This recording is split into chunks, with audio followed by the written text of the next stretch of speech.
Hey you guys, it's Hugo, my house bidding you welcome to another episode of My Favorite Games. This is going to be a PlayStation 4 game that I streamed. One of two that I'll be doing reviews on. This is... the two games are kind of polar opposites, but this one is Slain. This is a 2D side-scrolling game, a 2D side-scrolling action game, with deep inspiration from gothic horror like Dracula and Frankenstein and all of that. And if you're looking for like a quick sentence review on it, it's Castlevania, but with a little bit of parrying and whatnot. And it's really good. It's one of those games that part of its gimmick is that it's really, really hard and that you're going to die a bunch of times. And like, just for an example, the first time you die, you get an achievement that says first of many. So yeah. I could see a lot of people having a lot of difficulties with this, and a lot of reviews I've read online have said that the game is too difficult and that its difficulty is unfair, and I don't really agree with that, but I mean, people can think what they want. I thought this game was very fair. The combat is very simple in it. You just go to the right, just like in most platformers, and when you see an enemy, you run up and attack it. And square button to attack, circle to throw a magic attack, and triangle to parry an attack. And at the beginning of the game, you can kind of get away with just running up and spamming the attack button at an enemy. Like, most of the time that will work. There are some enemies where you have to like attack a couple of times, avoid their attack, and then go back and attack a few more times. Later on in the game, though, you really have to get the hang of parrying. So if you don't know how to parry, to parry, you have to press the block button right as the enemy is attacking you, and if you time it right, you will stagger the enemy, and then once the enemy is like staggered and groggy, you can do like a special attack on that does big damage, and you have to really know how to do this properly, and like, even the final boss fights and stuff, you have to know how to parry, otherwise you're just not going to get through it. I can see people getting through it with a lot of, like, difficulty and rage, not knowing how to parry, but you really need to understand that as a game mechanic and learn that as soon as possible to do well in the game. Like, there was a part kind of early on in the game, kind of early middle-ish, like, say I was a third through the game, where I didn't know I had to do parrying, and, like, it got really frustrating because I didn't know what to do and I didn't know why these enemies were constantly killing me.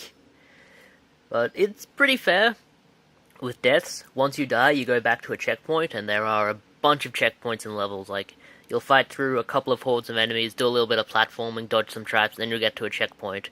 Rinse and repeat until you get to like a boss fight or something. And you know, that sounds very simple, and it is, but it's okay because it really gets over with its level design. Like, the level design in this game is really cool. We got a lot of levels that are like very varied. You have one level where you're going through like this forest and there are like ghost wolves attacking you. You have another level where you're going through a castle, another level where you're going through like this sewer system. It's all really good.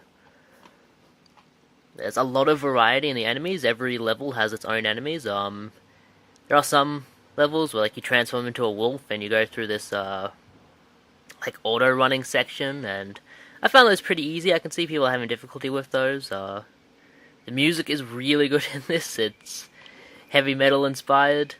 There's a lot of like rockin' tunes, and every time you beat a boss you have a chance to like do this hair whip thing, which is really funky. Like, kind of took me out of the game a bit the first time I saw it, because like, it's a super serious game, and every character is really serious. Then once I've beaten this boss, like, my character starts, like, throwing up devil horns and starts swishing his hair around like he's in a heavy metal concert.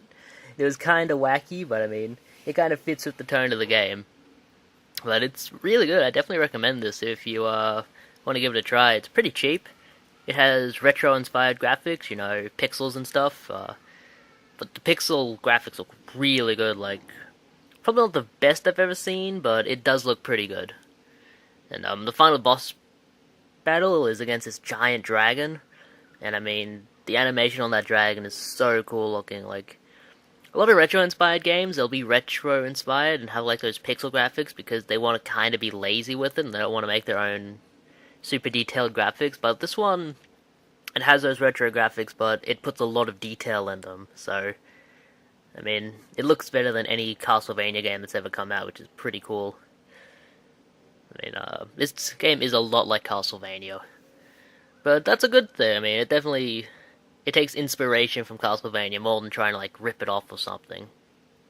You play as this guy who's come back from the dead to stop this demon who is trying to take over the land, and he's taken over most of it. So you have to go out and free the areas that he's already taken over, and he has like his minions that you have to beat, like little minions and big boss minions as well.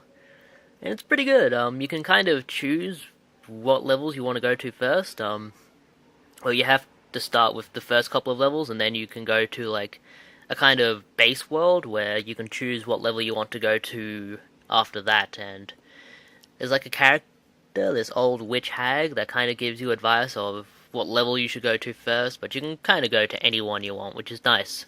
It's nice to be given that kind of variety, and like if you're really, really struggling on one level, then you might like just give up on and go to another one, like if you would do in Mega Man. And like some levels you'll beat and you'll get a not like a special ability, but like a different thing to your weapon. Like you can get 3 versions of your weapon. You can get the normal weapon, which is just your sword. You can get a flaming axe, or you can get a no, it was a flaming sword or an axe made of ice. And you know, they're useful on different enemies. Like if an enemy is on fire, obviously you're going to use the ice thing. If an enemy is looks like it's made out of a plant or something, you use fire on, it'll burst into flames. And yeah, that's pretty useful, and it kind of keeps you on your toes, switching between weapons. But yeah, that's all I really have to say about this. Good game. Check it out if you want. I think I got my copy for like $30 or something, physical copy. I imagine in America it's a lot cheaper, like $20 or something. Or you can go into Steam and get this game really, really cheap. So yeah, just check it out if you want. Look up some gameplay of it. There should be gameplay in this video. Give it a go. It's a good game. And if you like Castlevania and stuff like that, Castlevania or Mega Man or games like that, you'll really enjoy this one. So yeah, this is Here at My House, bidding you farewell. That has been another one of my favorite games.